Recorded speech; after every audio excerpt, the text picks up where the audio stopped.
I love the Agile principles, but I think some of them are open to abuse, some of them more than others. Let's talk about the worst offender this week on the Badass Agile podcast.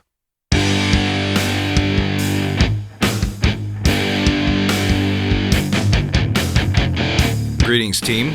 Welcome to the Badass Agile podcast. I'm your host, Chris Williams.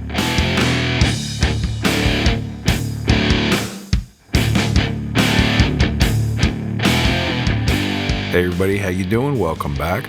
Last week, I did an episode on prioritizing customer value, about how that very basic Agile principle sometimes gets missed. This week, I want to talk about another one. This week, it's about welcoming changing requirements, even late in development. But first, let's take a moment to remember why we're here. To create an elite tribe of leaders who truly serve their clients and communities by doing what matters and what works, relentlessly chasing value and excellence like a badass. There's so many resources out there about what you need to do to be agile, but we're focused on who you need to become in order to lead teams. So let's hammer down those fundamentals to create a truly unique and powerful force in this industry. And remember, if this helps you, just tell your friends. All right, let's talk about welcoming changing requirements, even late in development. The second Agile principle describes Agile processes as harnessing change for the customer's competitive advantage.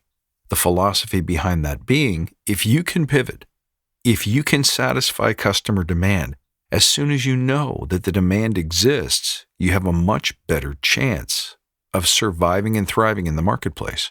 Simply because sometimes first to market wins. The market rewards speed. Never forget that.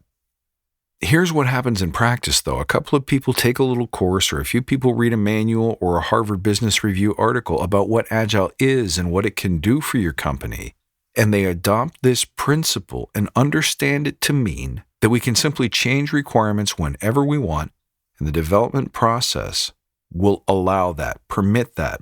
So for this reason, this Agile principle is both a blessing and a curse, because we can use it to make our products more nimble and more responsive, but in truth, we use it to excuse sloppy prioritization and sloppy execution when we allow new requirements to suddenly be added to the pile at any time.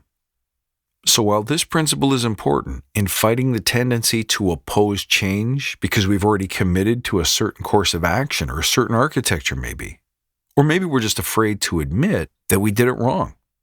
At the same time, we can't use that willingness to change and adapt to open the door to poor visioning, lack of prioritization, lack of certainty. And it's dangerous because in Agile, we don't prioritize upfront planning or extensive documentation. So we have a tendency to miss some of the requirements, maybe to not consult with everyone we should have consulted with, or to fail to think a particular application or experience through before designing and building it. Now, we don't want to go back to the old ways of planning and building software, processes, or experiences. In fact, we want to free our development teams up to have the first 2 or 3 sprints go quite badly, to completely miss the boat, to completely miss requirements if we need to, so that we can understand how this new way of working flows and figure out a way to get the right requirements in at the right time. So here, the ability to change has 2 major benefits. The first one, as I mentioned earlier, is to be able to get product to market more quickly, to be able to react to changes in the market in a way that makes us really nimble and fast. The other benefit is to create that real learning system where we become awesome at what we do by failing for a little bit, figuring out what's important, putting things in customers' hands so they can see it, and reacting to the changes that they require. We consider this to be the best way to gather requirements, is to build as best we can with the knowledge that we have, and let the experience of touching and playing with a finished product or experience inform what we do next. See, any process inherent in Scrum, Kanban, Lean, and so on, are purpose-built to eject what's not working so that we can reprioritize and rescope work based on the new reality on the ground. For teams switching to Agile, transforming to Agile, the perception is that changing dates and scope is still a big no-no. That's what causes the resistance. And the whole point of this second principle is to free up our minds and souls from the way that we used to do things, the things that we used to consider failure, the things that we used to consider scary or bad form. We invite those things into the process for the benefit of making work flow easier. But I think the real damage happens when we extend this principle to an environment where someone can come in mid-sprint and make a change to what they wanted, a big change, to completely stop course and switch to insert another seemingly new high-priority item. That's not what this was designed for. So we have to be really careful how we communicate what changing requirements really means.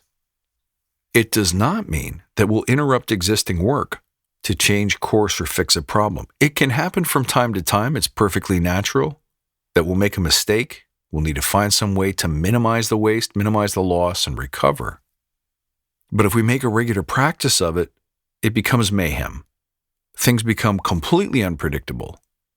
See, because the moment that a sprint is cemented, that we've got a plan for the upcoming sprint, changes to what we do become much more expensive. That's why shorter sprints are better. But when big companies do Agile, what ends up happening is they insist on 4-week sprints or quarterly sprints because it's just too difficult to release product to production. And so they then insist that there's some escape valve, some way to look at that 1 month or 3 month window, pull out things that aren't working or that we changed our mind on, and insert new priorities, new tickets, new urgencies the moment they come up. That's an abuse of the process. Instead, the right way to think of the second principle, I believe, is that we need to give customers, the business, freedom to start building something without having total clarity about what the customer will respond to and what they won't, but rather to build tangible things as quickly as possible so that they can tell us where we got it right and tell us where we got it wrong. That's what changing requirements, even late in development, means. And imagine a change that requires an architectural rebuild from top to bottom, somewhere late in the development process, a month before something goes live to the public, imagine. It's scary to think that we would have to stop and retrofit everything that we've built to match a new architecture or a new design. And that's why there's so much resistance to Agile ways of thinking and doing, because we believe that that's costly. What we fail to realize is that that's much less expensive than designing upfront for things we're not sure the customer will pay for, or even worse, that they'll pay for and never use. So I want you to watch and think about how you communicate this principle to your teams and clients. This can't be a way to excuse the lazy behavior of not finishing a feature or increment of value so that customers can test it and tell you what works and what doesn't, but instead to constantly be rethinking, doubting ourselves, and shoveling poorly thought requirements down to the development team and insisting that they change now because Agile is supposed to be flexible and welcoming to changing requirements. There's a big difference, and when you know the difference, you realize that the job in front of you is one of the hardest things to do in agility, which is to know how to separate product owner, business stakeholders from your team in terms of ownership of the sprint backlog. That really has to belong to the team once they've decomposed the highest priority value items and figured out how they're going to solve it and how they're going to deliver it. Reflect on this week and look inside your team's operations and see where a misinterpretation of this Agile principle is leading your team into chaos, mayhem, disrespect, and disarray. I hope this one inspired you guys. As always, you can reach out at badassagile.com. You can find me on Twitter at badass_agile and on Instagram at badassagile. I look forward to seeing you next time, and until then, stay badass.